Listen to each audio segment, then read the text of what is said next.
चारा राई छाई पे भी हलक रही है गाड़ी वाली। हां आखिर में प्रोसेस भी का दवा को ये कोई चीज हो वो प्रोसेस का बड़ा बड़ा निम्न काम केला। हां रही ना खोदिए तो देगा।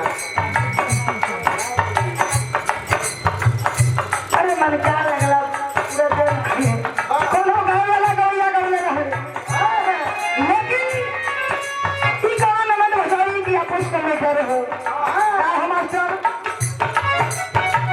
आए ननदी भौजिया दुले के समौरिया आए ननदी भौजिया दुले के समौरिया हम कपिला पर देखिएगा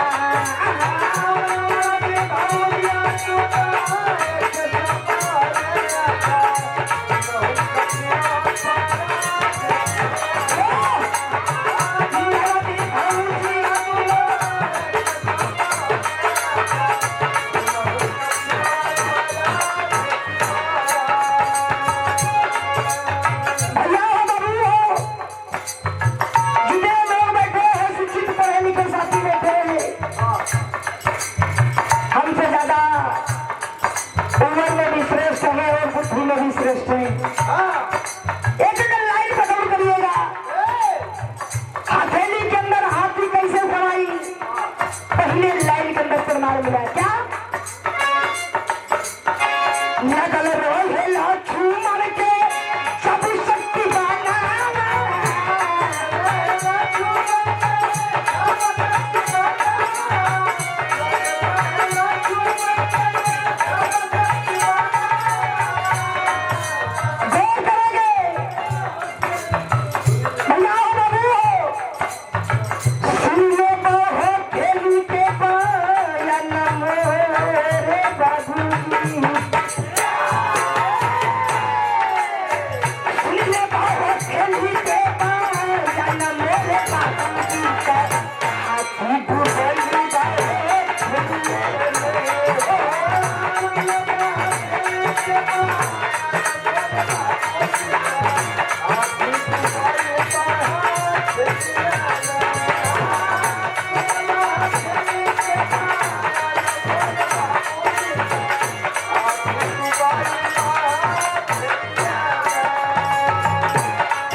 साथ में जब साल के लिए उस जंगल में जाते हैं जंगलवा में जब पहुंचल हम बाबू उसी जंगल से माँ जानकी को रावण चुरा कर लंका में लेकर गया और जब माँ जानकी को बचाने प्रभु श्री राम पहुंचे तो लड़ाई होने लगी।